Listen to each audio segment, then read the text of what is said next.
Que le Seigneur soit avec vous. Lors de notre culte aujourd'hui, nous nous préparons pour la fête de la première venue du Messie. Dans nos lectures, nous entendons la promesse que Dieu allait faire pour David une maison, une lignée. Il l'a accompli le jour de l'Annonciation, quand il a envoyé l'ange Gabriel dire à Marie qu'elle allait être la mère du Fils de Dieu. Dans l'introïde prévu pour ce 4e dimanche de l'Avent, Dieu fait grâce à Sion et intervient pour délivrer son peuple. Commençons donc avec l'introïde. Quand l'Éternel reconstruira Sion, il se montrera dans sa gloire. Tu te lèveras, tu auras compassion de Sion, car il est temps de lui faire grâce. Oui, le moment fixé est arrivé, car il regarde du haut de sa demeure sainte. Du haut du ciel, l'Éternel observe la terre pour écouter les gémissements des prisonniers, pour délivrer ceux qui sont destinés à la mort. Alors, on proclamera dans Sion le nom de l'Éternel et ses louanges dans Jérusalem. Au nom du Père et du Fils et du Saint-Esprit. Amen. Confessons nos péchés. Dieu Tout-Puissant, notre Créateur et notre Père, nous reconnaissons et nous confessons que nous avons péché contre toi en pensée, en parole et en acte. Nous venons chercher refuge en ta miséricorde. Aie pitié de nous, pauvres pécheurs, et pardonne-nous toutes nos fautes, pour l'amour de Jésus-Christ, notre Seigneur. Aide-nous, par ton Saint-Esprit, à mieux connaître ta sainte volonté, et rends-nous obéissants à ta parole. Par Jésus-Christ, ton Fils, notre Sauveur. Amen.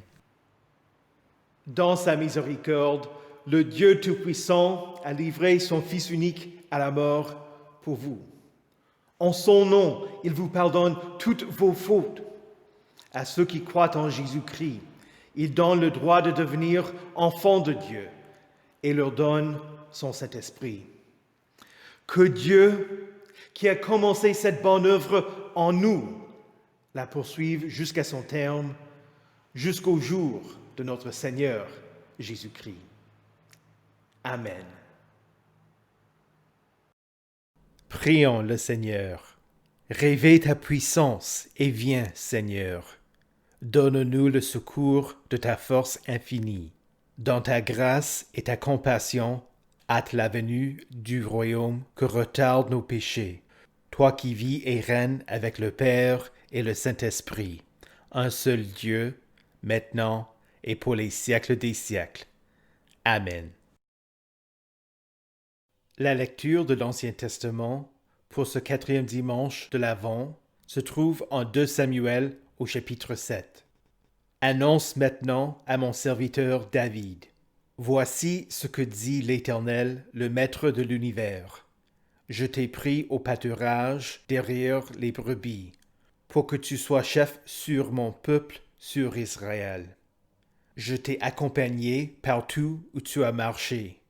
J'ai éliminé tous tes ennemis devant toi, et j'ai rendu ton nom aussi grand que celui des grands de la terre. J'ai donné un lieu de résidence à mon peuple, à Israël. Je l'ai planté pour qu'il y soit fixé et ne soit plus agité, pour que les méchants ne l'oppriment plus comme par le passé, comme à l'époque où j'avais établi des juges sur mon peuple, sur Israël. Je t'ai accordé du repos en te délivrant de tous tes ennemis. De plus, l'Éternel t'annonce qu'il va te faire lui-même une maison. Ta maison et ton règne seront assurés pour toujours après toi. Ton trône sera affermi pour toujours. Ici prend fin la lecture de l'Ancien Testament. La lecture de l'Épître se trouve dans la lettre de Saint Paul aux Romains au chapitre 16. Dieu peut vous affermir, selon l'Évangile que j'annonce, la prédication de Jésus-Christ, conformément à la révélation du mystère qui a été tenu secret pendant des siècles. Ce mystère a maintenant été manifesté et porté à la connaissance de toutes les nations par les écrits des prophètes, d'après l'ordre du Dieu éternel, afin qu'elles obéissent à la foi. À ce Dieu, seul sage, soit la gloire au siècle des siècles, par Jésus-Christ. Amen. Écoutez aussi la lecture de l'Évangile selon l'Évangile de Luc au chapitre 1. Le 6e mois, l'ange Gabriel fut envoyé par Dieu dans une ville de Galilée appelée Nazareth, chez une vierge fiancée à un homme de la famille de David, appelé Joseph. Le nom de la vierge était Marie. L'ange entra chez elle et dit : « Je te salue, toi à qui une grâce a été faite. Le Seigneur est avec toi. Tu es bénie parmi les femmes. » Troublée par cette parole, Marie se demandait ce que pouvait signifier une telle salutation. L'ange lui dit : « N'aie pas peur, Marie, car tu as trouvé grâce auprès de Dieu. Voici que tu seras enceinte. Tu mettras au monde un fils, et tu lui donneras le nom de Jésus. Il sera grand et sera appelé Fils du Très-Haut. Et le Seigneur Dieu lui donnera le trône de David, son ancêtre. Il régnera sur la famille de Jacob éternellement. Son règne n'aura pas de fin. » Marie dit à l'ange : « Comment cela se fera-t-il, puisque je n'ai pas de relation avec un homme ?» L'ange lui répondit : « Le Saint-Esprit viendra sur toi, et la puissance du Très-Haut te couvrira de son ombre. C'est pourquoi le Saint-Enfant qui naîtra sera appelé Fils de Dieu. Voici qu'Élisabeth, ta parente, est elle aussi devenue enceinte d'un fils dans sa vieillesse. Celle que l'on appelait la stérile est dans son 6e mois. En effet, rien n'est impossible à Dieu. » Marie dit : « Je suis la servante du Seigneur, que ta parole s'accomplisse pour moi. » Et l'ange la quitta. Ici prend fin la lecture de l'Évangile. Heureux ceux qui écoutent la parole de Dieu et qui la gardent. Confessons notre foi. Je crois en Dieu, le Père Tout-Puissant, Créateur du ciel et de la terre. Je crois en Jésus-Christ, son Fils unique, notre Seigneur, qui a été conçu du Saint-Esprit et qui est né de la Vierge Marie. Il a souffert sous Ponce Pilate, il a été crucifié, il est mort, il a été enseveli, il est descendu aux enfers. Le 3e jour, il est ressuscité des morts, il est monté au ciel, il siège à la droite de Dieu, le Père Tout-Puissant, et il viendra de là pour juger les vivants et les morts. Je crois au Saint-Esprit, la Sainte Église universelle, la communion des saints, la rémission des péchés, la résurrection de la chair et la vie éternelle. Amen.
La lecture sur laquelle je vais prêcher pour ce 4e dimanche de l'Avent vient de l'Évangile selon Luc au chapitre 1, les versets 28 à 38. Prions le Seigneur. Reçois favorablement les paroles de ma bouche et les sentiments de mon cœur, ô Éternel, mon rocher et mon libérateur. Amen. Saint de Dieu, précieux et bien-aimé, que la grâce et la paix vous soient données, de la part de Dieu notre Père et du Seigneur Jésus-Christ. Amen. Après la chute d'Adam et d'Ève, nous entendons de Dieu la parole de jugement contre le serpent et la première promesse de l'Évangile. Je mettrai l'hostilité entre toi et la femme, entre ta descendance et sa descendance. Celle-ci t'écrasera la tête et tu lui blesseras le talon. En hébreu, le mot que l'on traduit par descendance est littéralement la semence. Déjà dans ce texte, nous avons la promesse que le Messie allait venir d'une vierge, parce que la semence, pour donner naissance au Messie, ne vient pas d'un homme, mais de la femme. La semence du serpent, qui est un mot au pluriel en hébreu, sera vaincue par la semence au singulier de la femme. La descendance du serpent allait blesser le descendant de la femme, mais ce dernier allait écraser la tête du serpent. Il a fallu que Jésus soit conçu sans l'intervention d'un homme, pour qu'il soit parfaitement humain, comme nous, sans être héritier du péché d'Adam. Jésus est né sans péché pour porter le péché de tous les hommes. Jésus a vécu une vie innocente, sans transgresser le commandement de Dieu, pour accomplir ce que la loi exige de notre part. Le nom Jésus veut dire « l'Éternel est notre salut ». Jésus est le substitut juste et l'innocente victime expiatoire, non seulement depuis sa naissance, mais à partir du moment où il a été conçu du Saint-Esprit, voire même dès la création du monde. Notre Église rejette l'enseignement catholique de l'Immaculée Conception, qui enseigne qu'il a fallu que Marie ait été conçue sans péché et ne soit pas entachée par le péché originel. Je vous pose donc la question. Que fallait-il pour que Marie soit juste et pour que Jésus ne soit pas héritier du péché originel? Fallait-il que Marie n'ait pas de péché originel? Non. On est justifié par la foi. Il suffisait que Marie soit pardonnée de tous ses péchés, y compris le péché originel. Marie nous sert d'exemple d'une croyante fidèle, mais elle était une pécheresse comme nous tous et a besoin d'être rachetée. Ceci est une parole de réconfort pour nous, puisqu'il n'est pas nécessaire que nous accédions à un certain niveau de sainteté pour que Dieu s'unisse à nous.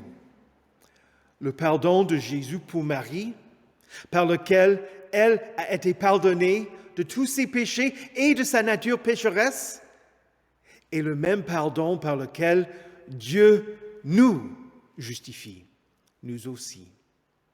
C'est le même pardon par lequel le Saint-Esprit fait de nous le temple du Dieu vivant. Juste avant notre lecture, l'ange Gabriel était venu annoncer à Zacharie que sa femme allait devenir enceinte. C'était une grossesse miraculeuse parce qu'Élisabeth était déjà d'un âge avancé. Ainsi, quand notre texte dit le 6e mois, il faut comprendre qu'il s'agit du 6e mois de la grossesse d'Élisabeth. Le 6e mois, l'ange Gabriel fut envoyé par Dieu dans une ville de Galilée, appelée Nazareth, chez une vierge fiancée à un homme de la famille de David, appelé Joseph.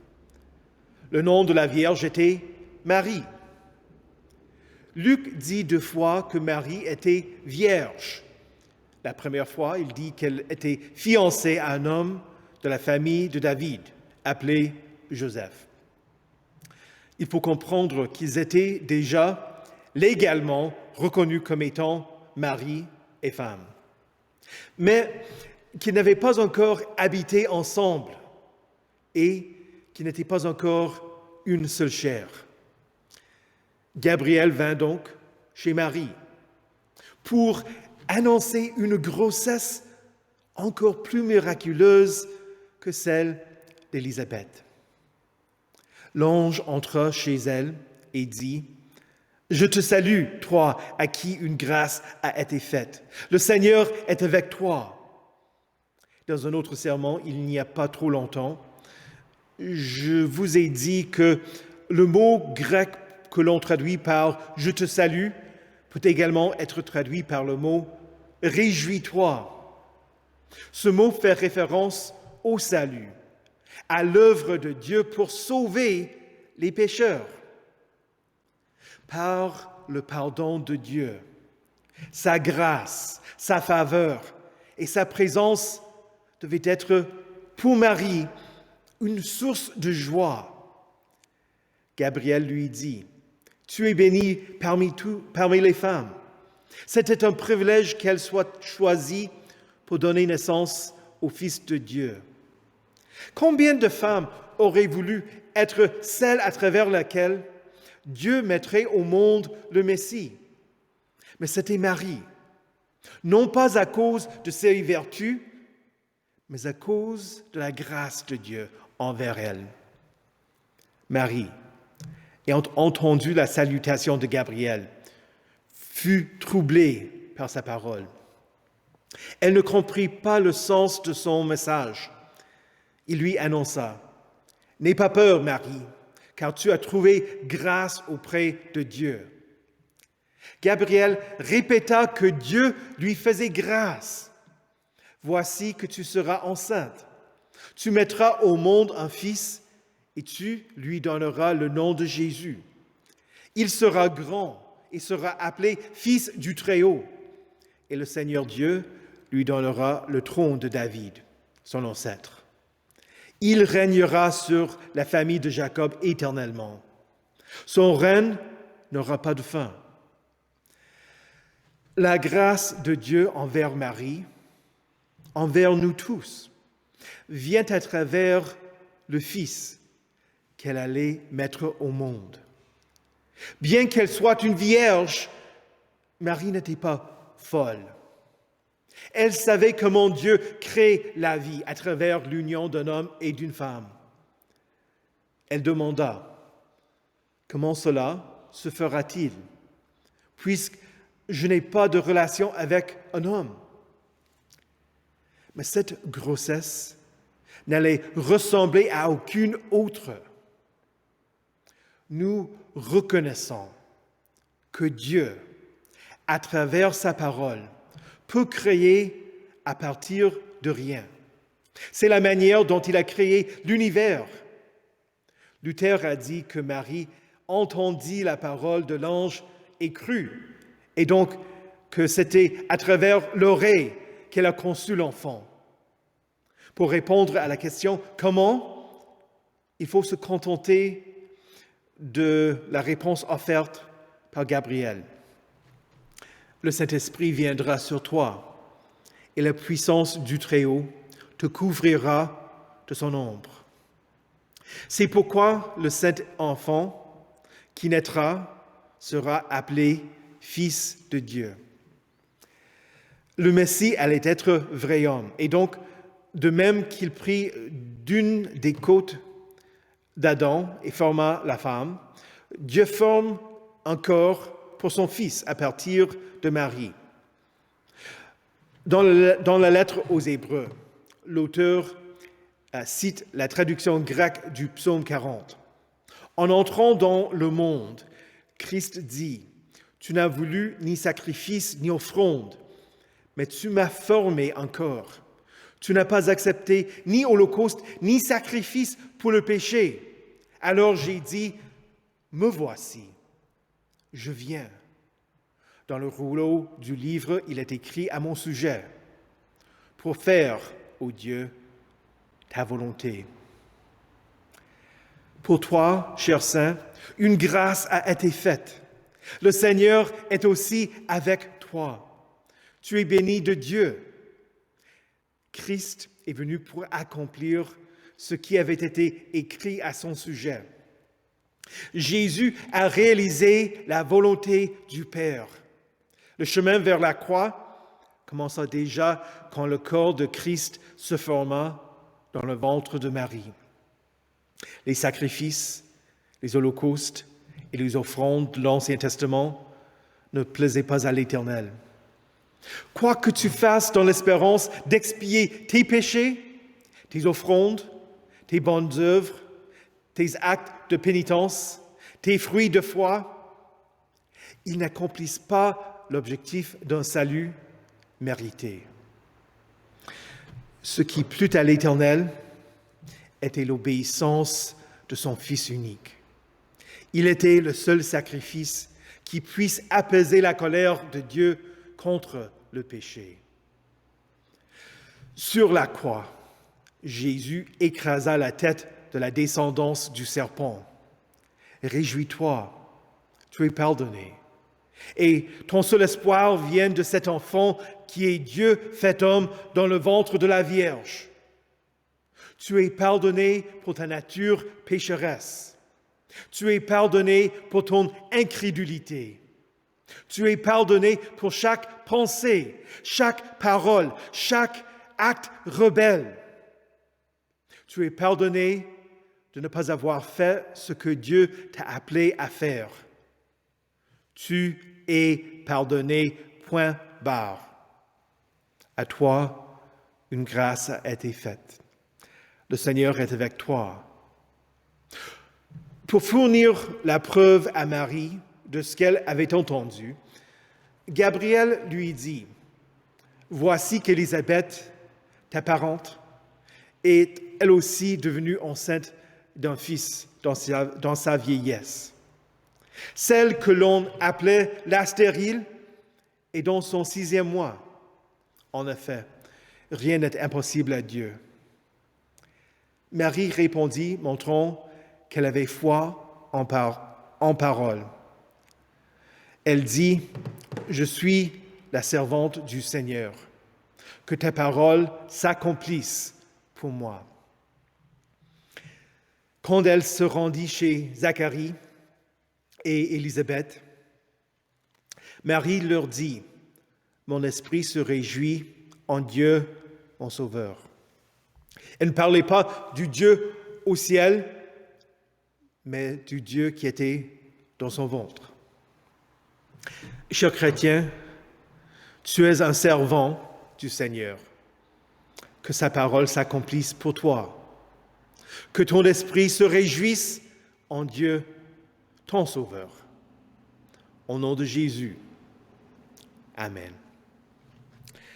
Que la paix de Dieu, qui surpasse toute intelligence, garde vos cœurs et vos esprits en Jésus-Christ pour la vie éternelle. Amen.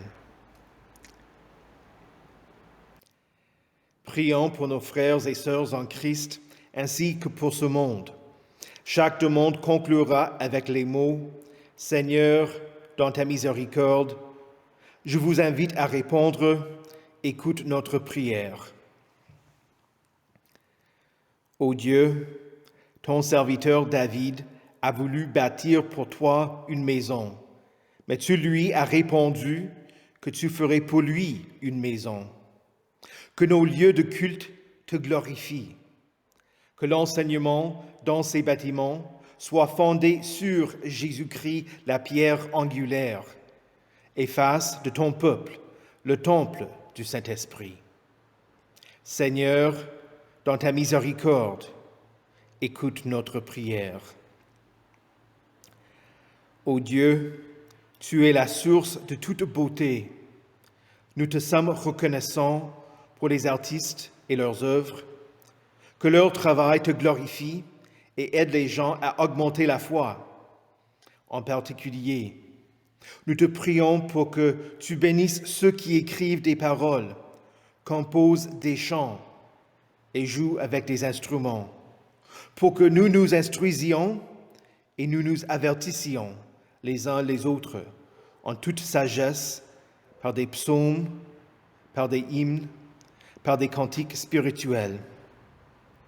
Au cours de la fête de ta venue à Bethléem, que nous chantions pour toi de tout notre cœur, sous l'inspiration de ta grâce. Seigneur, dans ta miséricorde, écoute notre prière. Ô Dieu, tu formas un corps pour ton Fils dans le ventre de Marie. Nous te prions pour les enfants lorsqu'ils grandissent dans le ventre de leur mère, ainsi que pour elles, que les femmes enceintes se réjouissent du don d'un enfant et que ceux qui sont leurs pères se chargent du bien-être de leurs enfants. Que la vie familiale d'aujourd'hui soit à l'exemple de celle de la Sainte Famille. Seigneur, dans ta miséricorde, écoute notre prière. Ô Dieu, c'est toi qui soutiens la vie.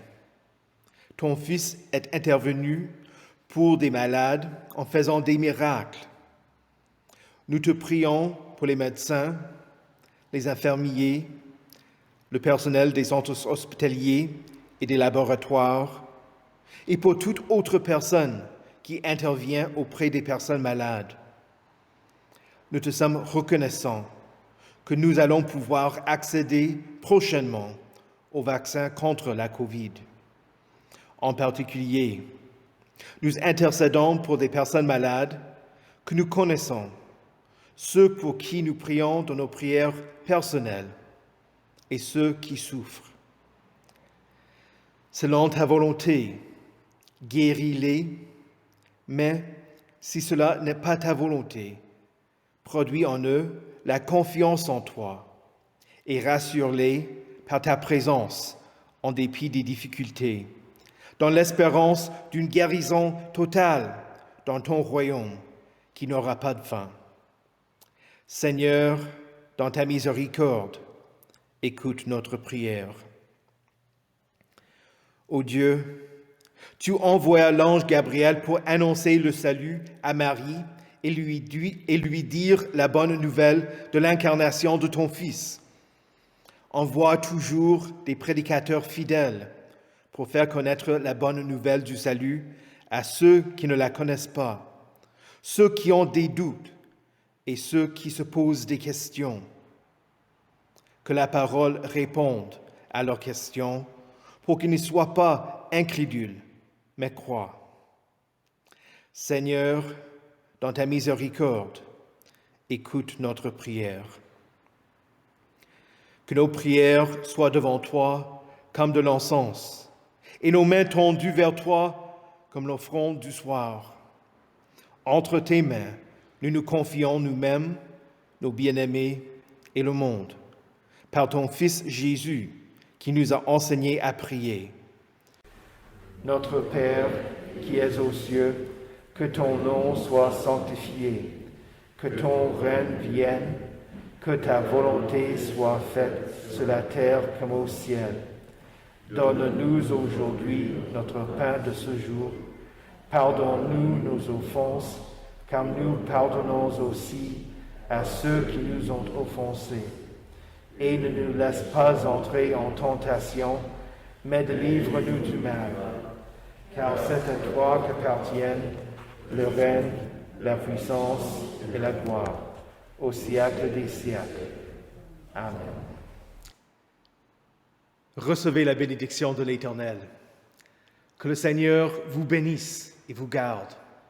Que le Seigneur fasse luire sa face sur vous et qu'il vous accorde sa grâce.